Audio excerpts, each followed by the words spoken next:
They call themselves HOPE, hackers on planet Earth. And every 4 years they meet in conference. They look innocent enough, but to the world of e-commerce, they are a deadly threat. They are computer hackers, internet outlaws. We explore and you call us criminals. We seek after knowledge and you call us criminals. We exist without skin color, without nationality, without religious bias, and you call us criminals. You build atomic bombs, you wage wars, you murder, cheat, and lie to us and try to make us believe it's for our own good, yet we're the criminals. Yes, I am a criminal. My crime is out of curiosity. My crime is out of judging people by what they say and think, not what they look like. My crime is out of outsmarting you, something that you will never forgive me for.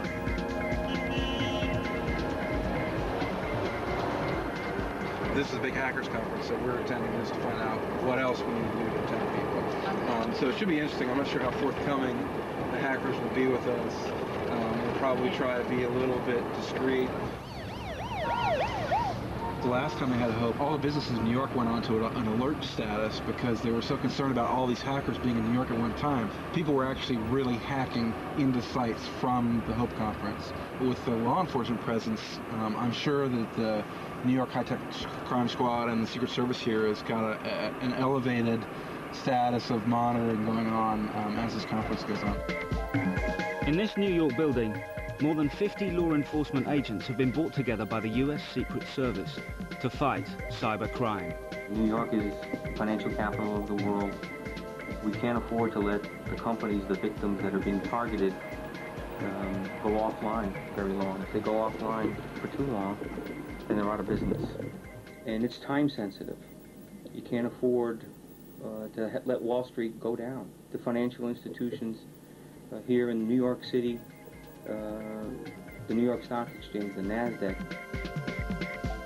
But it's not just the cops who are watching. Internet security companies too need to know what hackers are up to. And they have undercover operatives to find out. When we get there, let's just try and highlight some stuff that you guys will attend and be responsible for.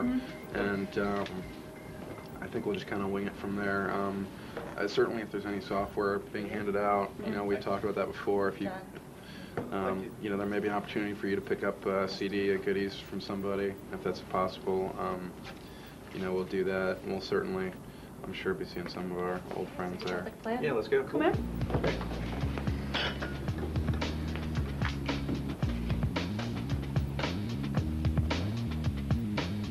And so, defenders of e-commerce set out to do battle with the internet outlaws of planet Earth. Today's big event is the Capture the Flag competition, when hackers try to out-hack each other. It's the ultimate test of their skill.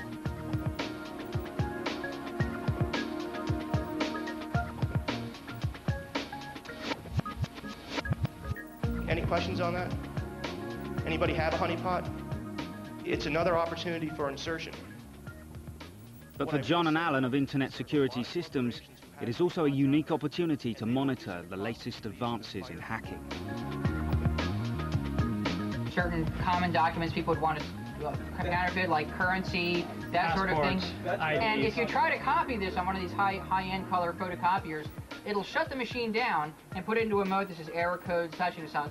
So when you call, you cannot get the thing to work unless you call the manufacturer and they dispatch a technician who can then, you know, basically reboot it by sending some bytes to it or something. But in the process, all these calls that are logged with that error code immediately reported to the Secret Service. And again, whenever you see the guys with the white things coming out of the ears, you know you're in deep shit. You usually see the guns before you see the white things coming out. Forget about Big Brother, CIA, NSA. Yes, it's true, they gather every scrap of knowledge that's out there, but they never look at it. And if they do look at it, they don't know what the hell it is. The people for you to worry about are private industry, private companies who have a financial interest in looking up your behind, in knowing everything about you. The CIA, unless you're a terrorist or planning, or not even a hacker, let me tell you that, unless you're a good hacker, a really good hacker, and then they only want to identify you to hire you. In the short history of hacking, one group above all has achieved legendary status. Cult of the Dead Cow was formed in 1984. It started in a little town of Lubbock, Texas, which is a big cattle town in the middle of nowhere. Founded by two people, Swamp Rat and Frank and Guy. Originally we were sort of like a text file group, releasing stories and articles and things like that. This is before the days of the internet, when hackers and just computer people used to talk to each other on BBS systems, where BBS stands for bulletin board system, and it would be like one computer calling another computer, and they'd post messages, things like that, and that's how CDC started. And then with the development of the net, CDC sort of migrated over onto that. And since then, we've gotten a lot more into both the technical side of hacking and like sort of the social activism side. But while the Cult of the Dead Cow are the established superstars, Chris is more concerned about the stars of tomorrow. Let's scope out the floor and see if there's actually going to be any kind of hacking contest. I think the stuff that's critical for the rest of the conference is going to be keeping an eye on anybody who appears to be a superstar in that hacking room. The CDC extravaganza, I think we have to attend. Yeah, I'm sure if they know they're there, they're going to want us to participate too. I know they don't like me personally too much. Up with that volume! Ready!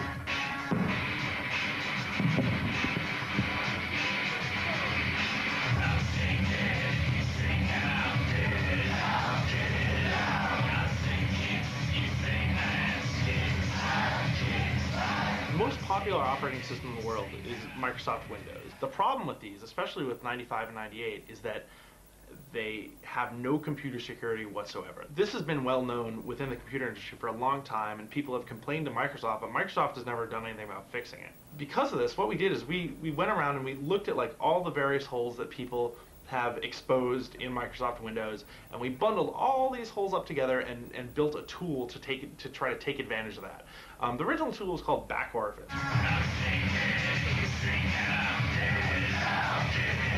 Back Orifice is a little Trojan horse that goes into your computer and it hides. It hides in a file. Now you go looking for it, it becomes anamorphic. And what I mean by that is that when it looks for it in that file, what it'll do is it'll jump over and run over to that file. And then it'll run over to another file. So it's very difficult to find. And what it does, just so you know, is I've got all the information on your hard drive. So you think that you've been secure and you've been safe and you've been writing secret little messages and you've been on sites that you shouldn't have been on. Guess what? I know exactly where you've been and where you're going. Because as soon as you power up your computer and as soon as you start typing in your password, I got it.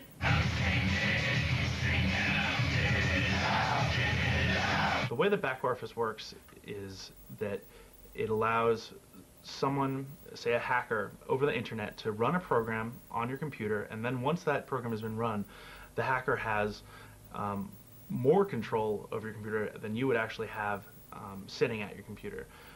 What that means is that they could access all your files, they could watch what you're doing when you're typing, they could delete files, they could turn on and off your computer. If you have a camera attached to your computer, they could take pictures with it. If you have a microphone attached to your computer, they could turn it on and record what was going on in the room with your computer, etc. Things like that. It's actually, it's pretty scary what Microsoft Windows allows remote users to do, and that's what we were trying to let people know, is that this is a problem.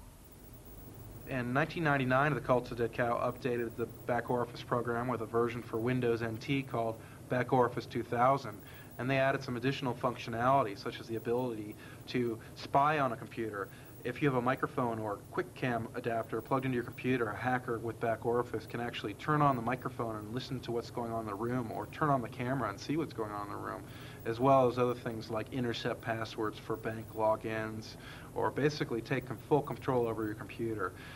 With these new tools being released by the Cult, we saw them as a serious threat, and they were adopted as the most popular backdoor by computer hackers, infecting thousands of machines globally, perhaps even tens of thousands of machines. It's very difficult to identify. We developed software countermeasures for both of these tools within about 24 hours after their release, and pushed those out to our customers so they could protect themselves against this new threat introduced by the Cult.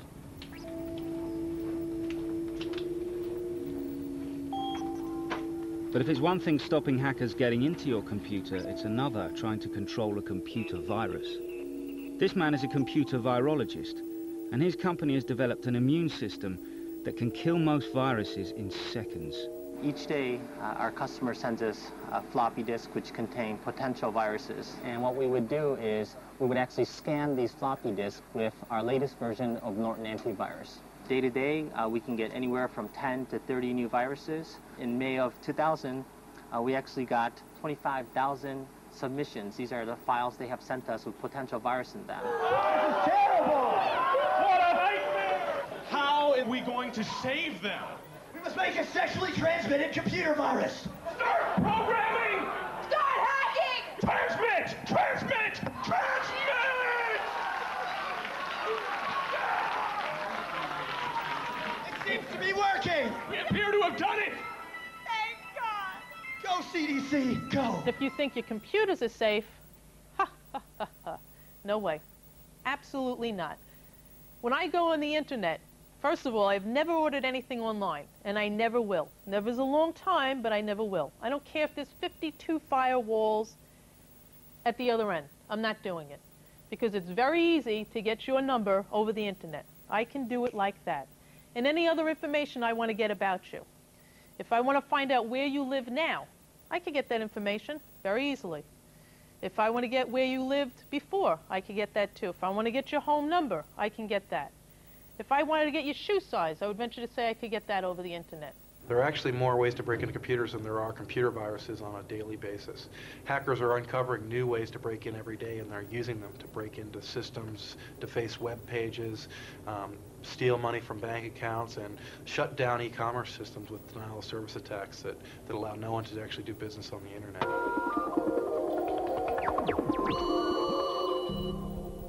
Dare.com, which is a website or an anti-drug website, got hacked into by a suspect named Coolio, or called himself Coolio. I found a website in Arizona, obtained a search warrant for that site, went through all those logs and the emails of that site, and I was able to track down the suspect in the state of New Hampshire on the other side of the United States. This is one of the other images that he left on the website, which is basically a picture of Donald Duck shooting drugs. He left this picture of this rat, which is, it says, "This rat is high on marijuana." He had also hacked into a couple Air Force websites and had been in their websites, and the Air Force was also looking for him. On this particular site, he had made death threats against the president, which also caused this case to become a national case. He's looking at numerous years in prison for the numerous hackings he's done on websites. Viruses, by definition, what they do is they copy itself from program to program. What this means is that the virus portion of the program actually copies itself to another program. That's why they're called viruses.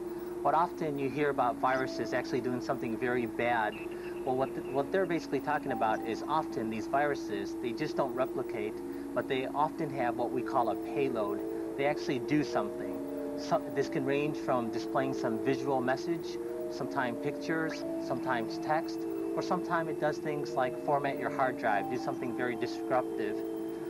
For example, we have a virus called Burma, or often termed as a toilet bowl virus. Another one, on a certain time of the day, it actually displayed an ambulance.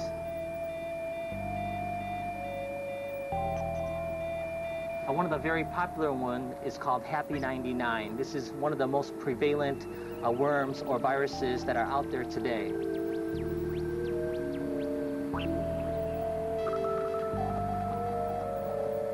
Also, a lot of people thought this was very pretty and actually sent this out to other people. But little did they realize that they didn't even have to send it to other people. The worm itself sent itself to other people. This is how it spread so rapidly. So there are viruses or worms that actually displays a lot of things, but there's often a virus or worm that doesn't display anything. For example, Melissa virus, or lately we had the love bug worm. Actually, these things didn't display anything. They were just simple attachments in email, and when you double click on them, they didn't do much. All it did was when you execute them, in the background, it would automatically send itself out to other people, so you didn't see any visual effects. So e-commerce has had some tough formative years, assailed on one side by viruses, which caused millions of pounds worth of damage, and on the other by internet delinquents who vandalize their way through cyberspace. The future too looks grim. Windows machines do a couple of odd things when you send them a packet that basically says, I'm done using a name. It says, oh shit, somebody was using my name. I better stop using it. So basically what happens is with a very small UDP packet, you can completely disable the NetBIOS networking on any remote machine.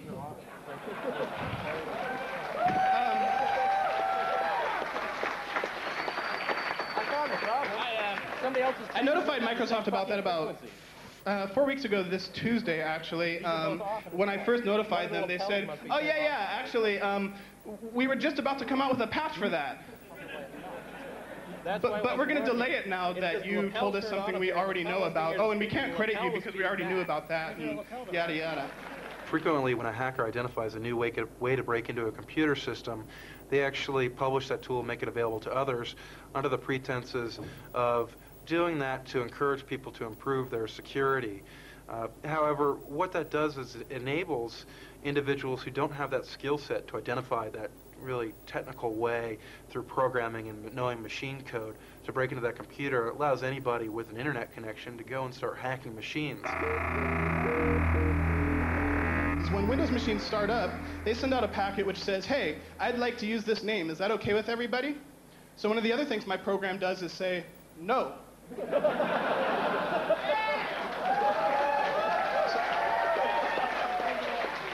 So basically the effect is if you have this program running on a network and you can receive the broadcast UDP packets that Windows machines transmit, and you can respond to those broadcast packets, the Windows machines on that network will always think that there's already a machine with their name on the network and never be able to join the network. Another tool was announced by the cult, and that was a scanning tool that is used to identify large numbers of computers that are open to attack on the internet. And they announced that tool, however, did not release a copy of that. And that's a tool that's kind of referred to as a war dialer for the internet. It's a tool that allows you to probe lots of systems over a computer network, targeting in on the ones that are vulnerable to attack and allowing you to break in. It's not so much of a vulnerability as it is a weapon of war or tool for the internet to allow you to attack mass amounts of computers.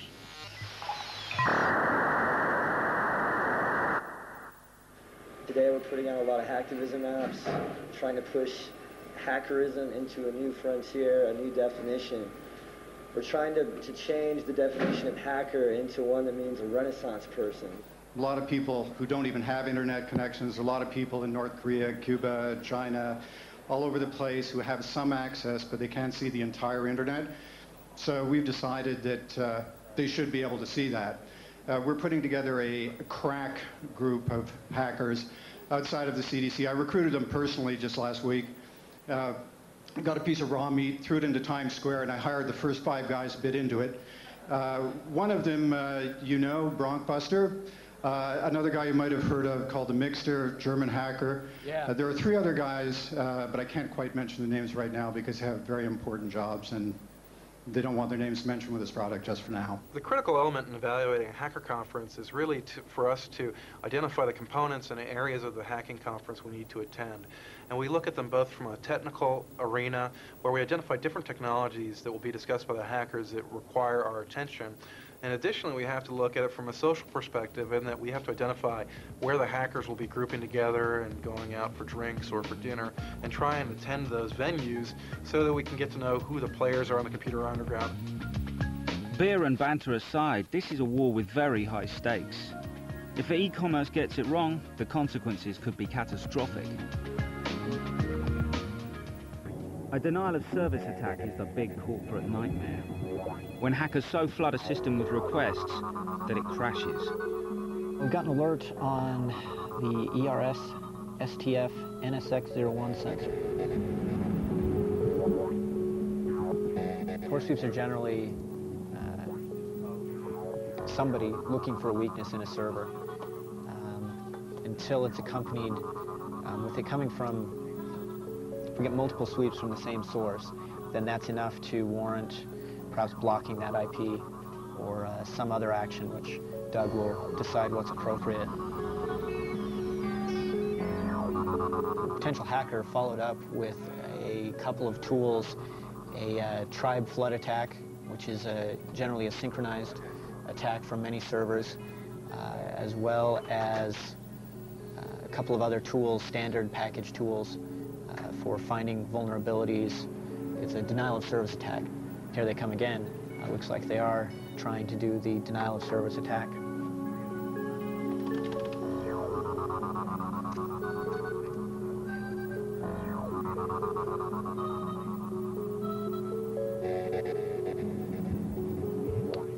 Hi, this is Mark from Operations.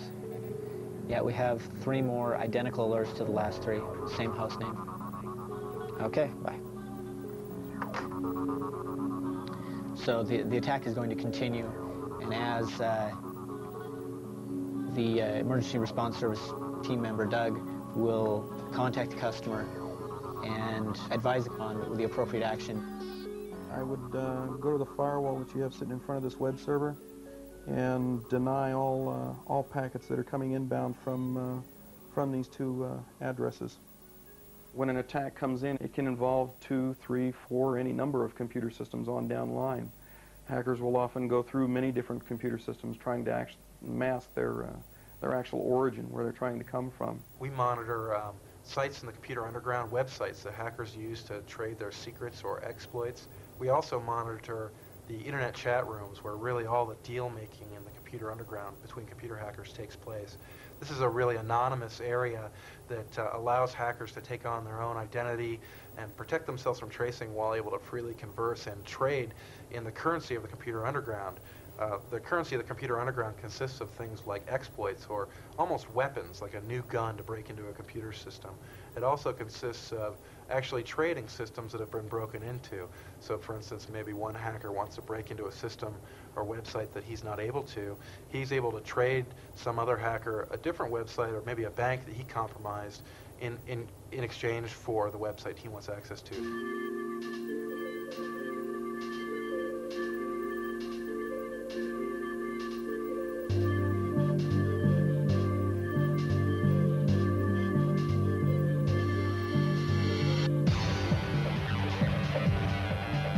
Las Vegas and another hackers conference. This one is the biggest, and it's called DEF CON.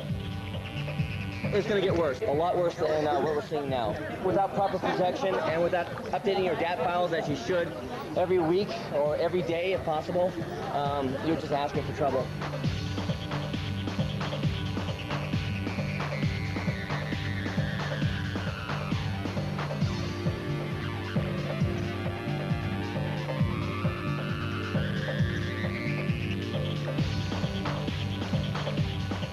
Imagine looking at a very, very large fan, having a big pile of stuff on top of that fan, and it's going to hit it real soon. We've made it far too easy for viruses to be created, and it's at the point right now where anybody can create viruses that are actually very destructive.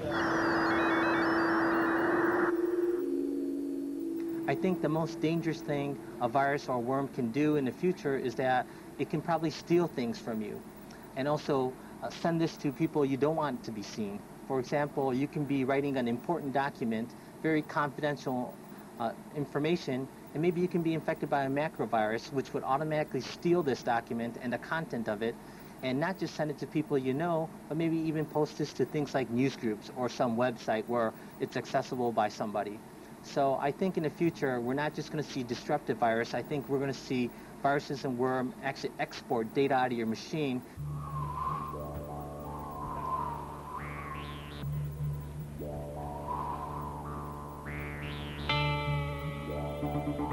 Back at DEF CON, meanwhile, the hackers abandoned their computers for some old-fashioned American fun. What's the first thing a lot of kids do with a computer? It's probably in a video arcade when they're 12. And what are they doing in a video arcade? Shoot 'em up games, right? And then you get a computer, and what's the first thing? It's Space Invaders, it's Asteroids, or whatever it might be. It's Doom now, and shoot 'em up. So right. First-person shooting games. Right. So now it's just an extension of, gee, I'd like to pick a gun up now, and wow, it's fun to shoot one of these.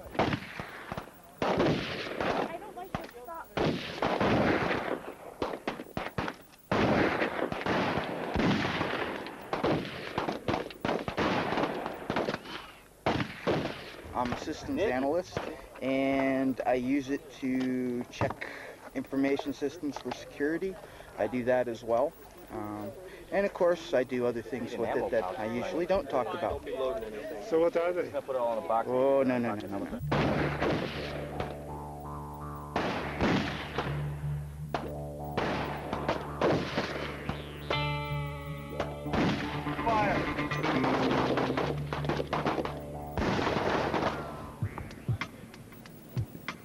Target practice is one thing, but everyone is waiting for the announcement from the real big guns, the cult of the dead cow.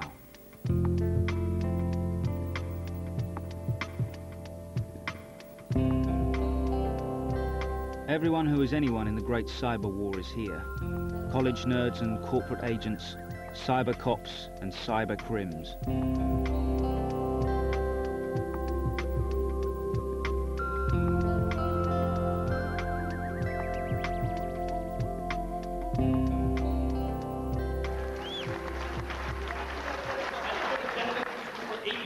Mr. by the like of you.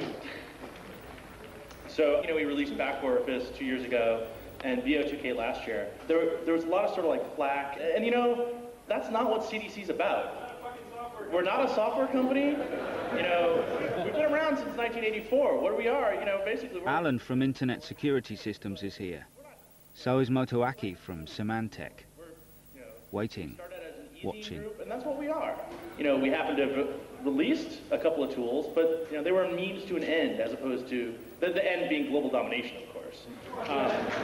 But they're not an end unto themselves, and it seems like people seem to be expecting us to release more, and that's really your problem.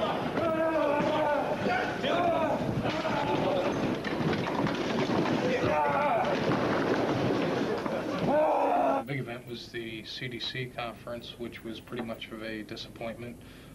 They didn't give out any software like they did last year. It was mostly theatrics, the same type of thing we saw at Hope 2K. No longer much of a risk to us. I really think they're more interested in bashing Microsoft than they are in computer security. One thing that's interesting, I noticed the ADM crew has been hacking a lot of websites. They also rooted out the DEF CON site pretty quickly. A lot of exploits. Yeah. A lot of exploits. Yeah, those guys I think I think they're replacing CDC on the radar. We have analysts who attend hacker conferences such as DEF CON. The ones that always get the most press, that you always see in the newspapers and on the news, are the hackers, the kids or young people who are attacking a computer network or a computer system from the outside.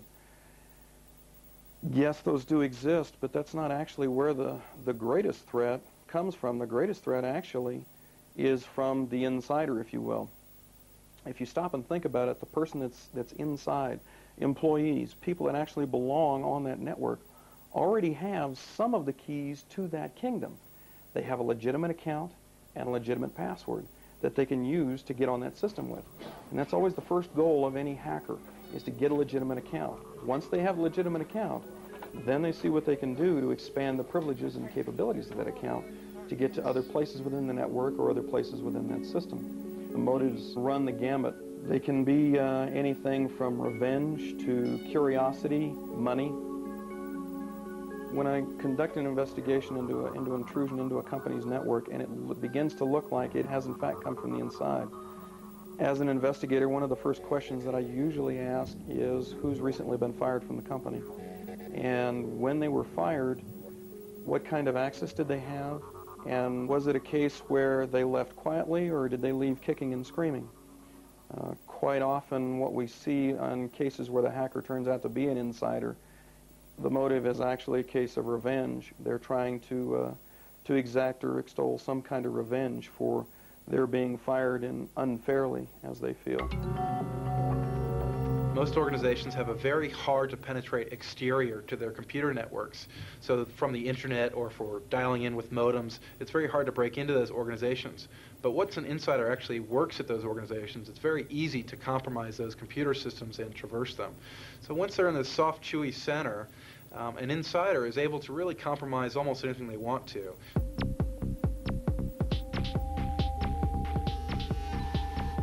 Maybe as high as 80% of our cases are internal compromise of the system.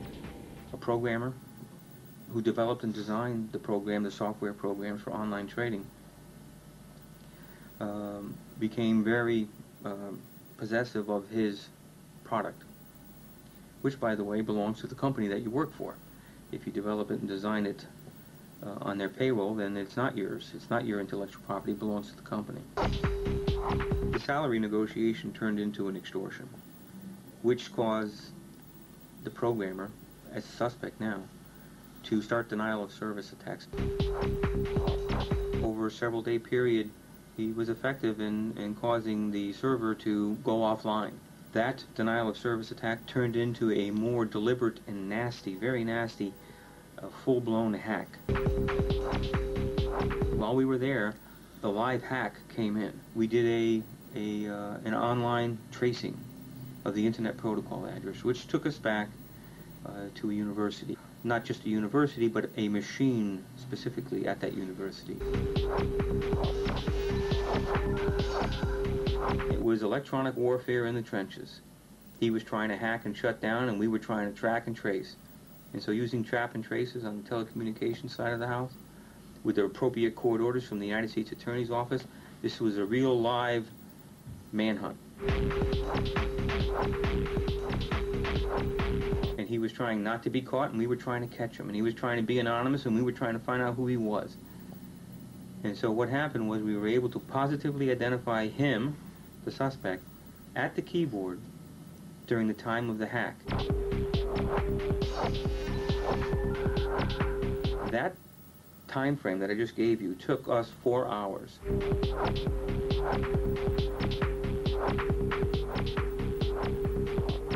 In fact, business is increasingly vulnerable to computer attack. So this summer, when Bloomberg Business News was held to ransom by hackers, the company decided to make a stand. We saw an attempt being made coming from Kazakhstan. They actually sent us an email demanding money.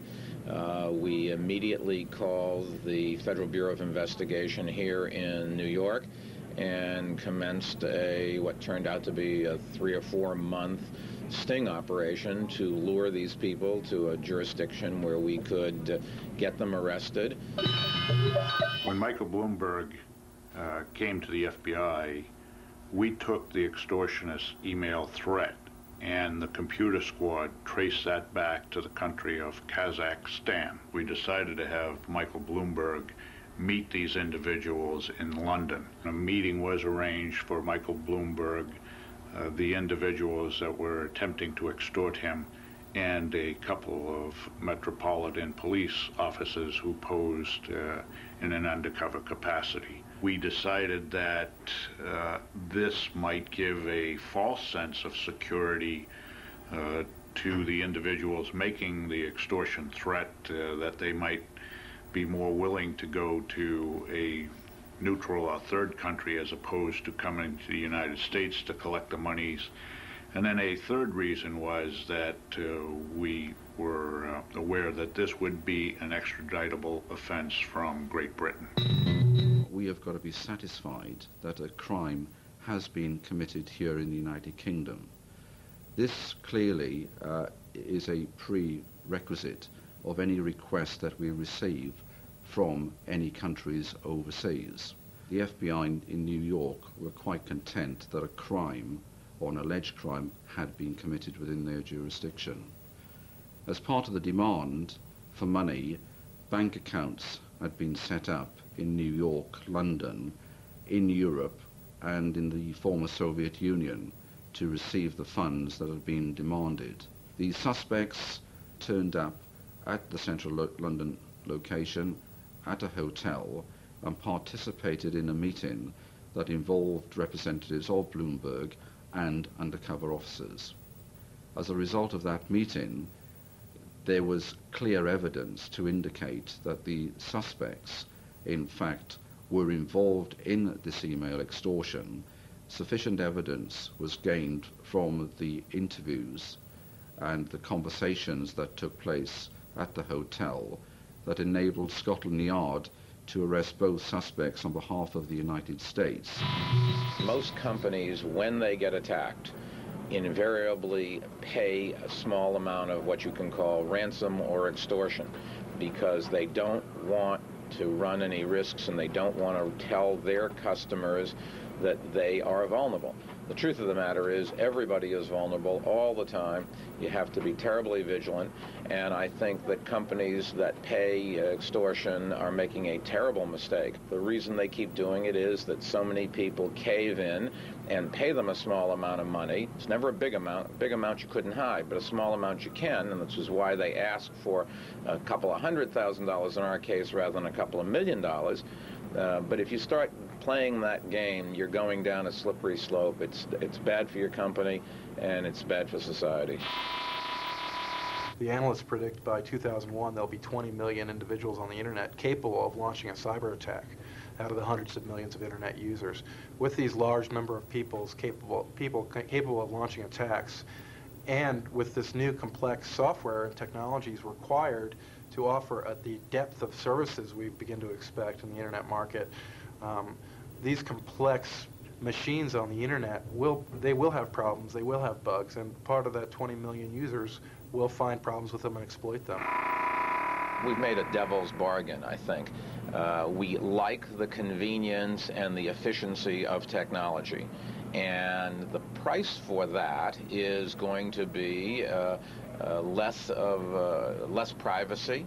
The price of that is going to be more people knowing about us and more dependence on these networks, and when something happens, we're going to be more and more unable to function without all of this technology. But we all like the convenience of credit cards, even though it leaves a paper trail of what we bought and where we bought it. We all like the convenience of being able to go through a toll booth without slowing down, but then there's a record of where we went in our car and who was in the car. We all like the convenience of transferring monies around the world at the touch of a button over the internet, but when you do that, you have to understand that there is a risk that somebody will break in and take some of your monies and you might not get it back.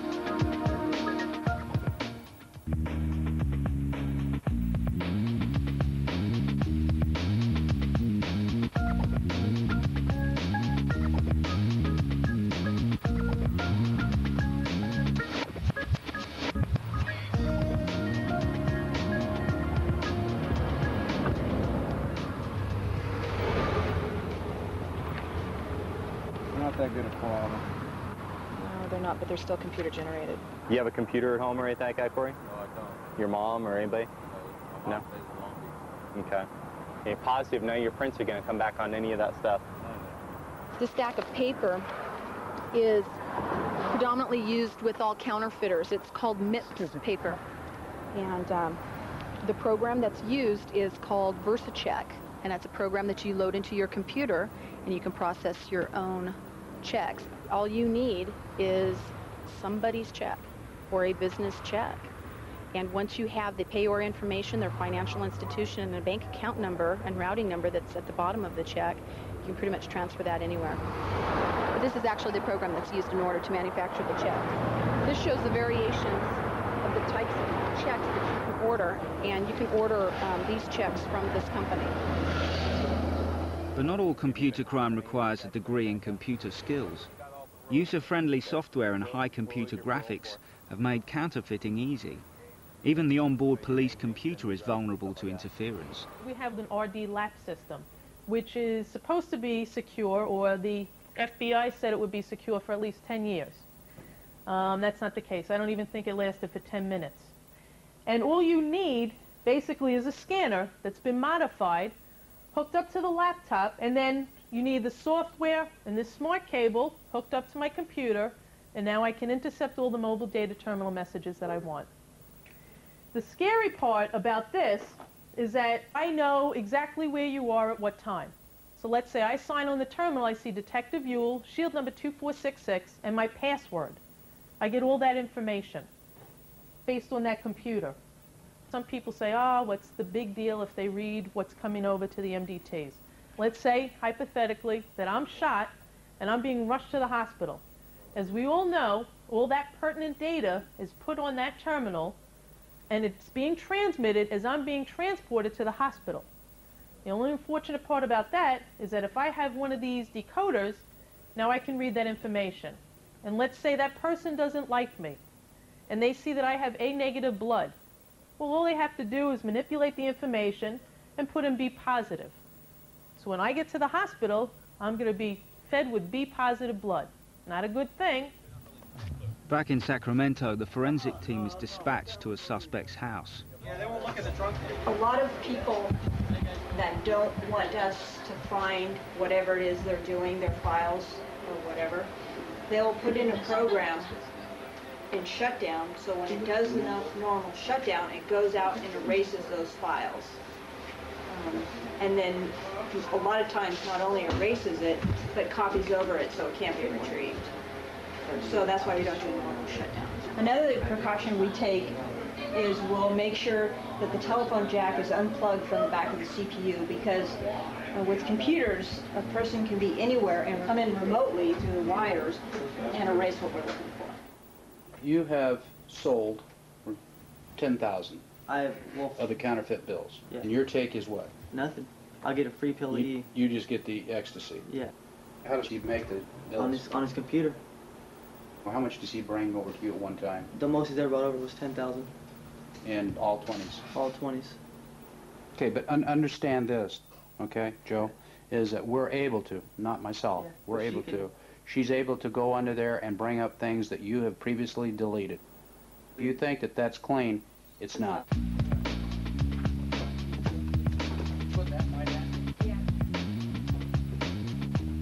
This isn't just a bluff designed to encourage a confession. Police can recover damning evidence on a computer, even if the files have been deleted.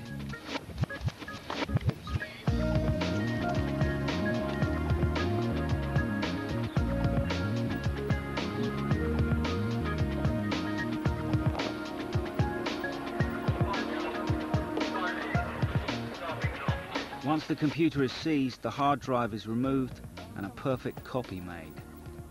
What we're going to do is take a bitstream image of the original media and duplicate it to one of our own forensics hard drives. Once this process is done, the copy that we make will be identical to the original. We'll be able to put the original back in evidence. It'll be secured, and it'll remain in its original condition from the point at which it was seized. If the individual had an idea that law enforcement was coming to seize the computer, this is where you're going to find the bulk of the information that you were looking for to begin with, under the deleted or overwritten. Deleted would give you a specific icon, which would be the circle with the line through it. If it had been deleted and overwritten, we get the circle, and it's also got the what appears to be a waste can under it. The overwritten files, for the most part, are going to be unrecoverable. We may be able to get a portion of it back. However, the files that are simply deleted are generally not only recoverable, but we can usually view them as well. The first two have not only been deleted, but they've also been overwritten. The third one has been deleted but not overwritten yet. And in some cases, we may even be able to recover some of the deleted files directly through this software. These are the forensic experts of the cyber world. They sift through the mind-boggling masses of data in search of the crucial clues which will pin the crime on the suspect.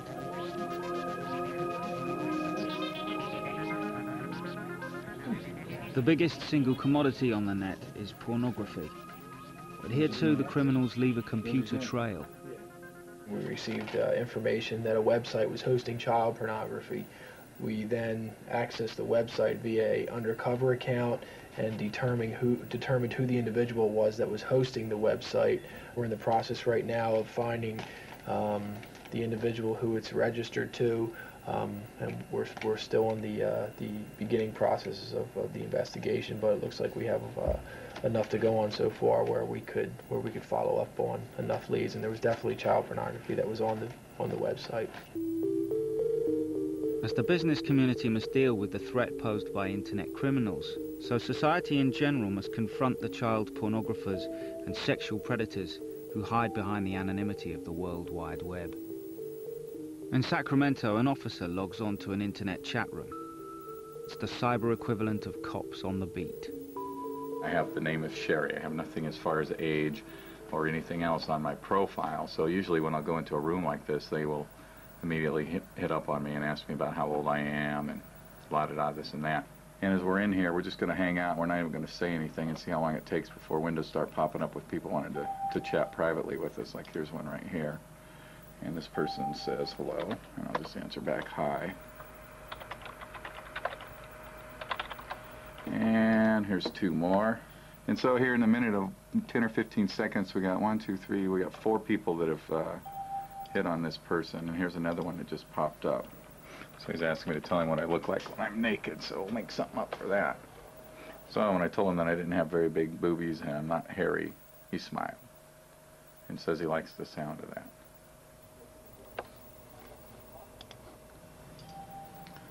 And here's a guy that's sending me a program right now. He wants me to hook this program up so I can watch him with his camera. He's got a camera at his house, and he's sending me this.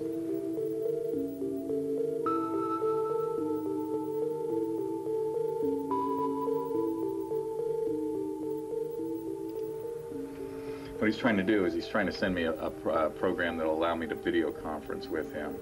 It's a fairly common program for video conferencing, or I've used it quite often.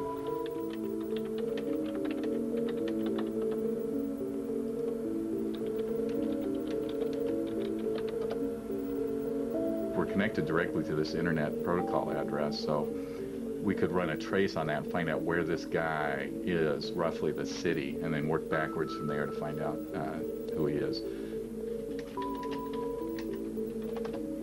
So there's another guy. He says, you may be into an extreme, kinky, and perverted family sex session. He says he's male 33, so. And then I told him, I'm not supposed to be here, I'm only 13.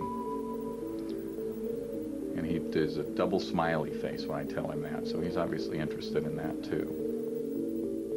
1 in 5 youths between the ages of 10 and 17 received a sexual approach over the internet.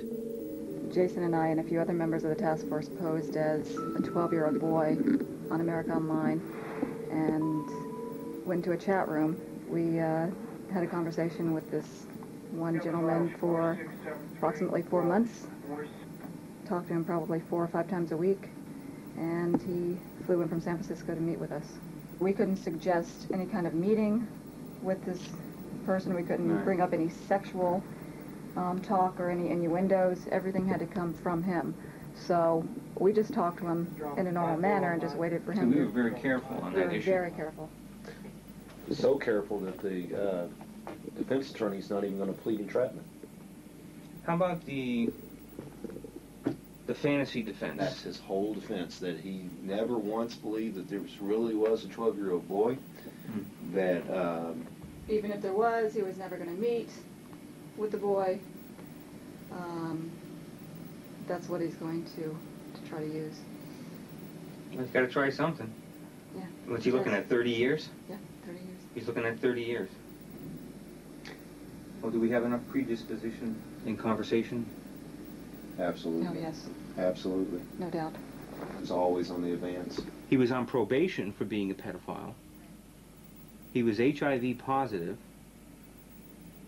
and did not, at the time of his arrest, have any intention of any protection. That's correct. We almost That's got him. gross and dangerous. It definitely is. The attorney almost wanted to get him with manslaughter charges, attempted manslaughter, because of that.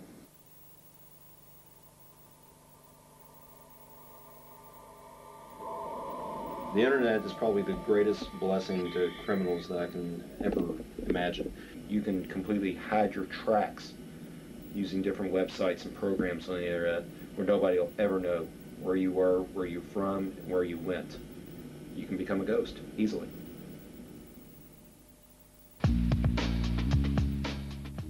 Find out more about the science of crime on our Equinox website at channel4.com/next step. Next Thursday at 9, no contest, it's always a good night from him, Ronnie Barker in Heroes of Comedy. Coming up tonight on 4, clerical nonsense with Father Ted in just a couple of minutes.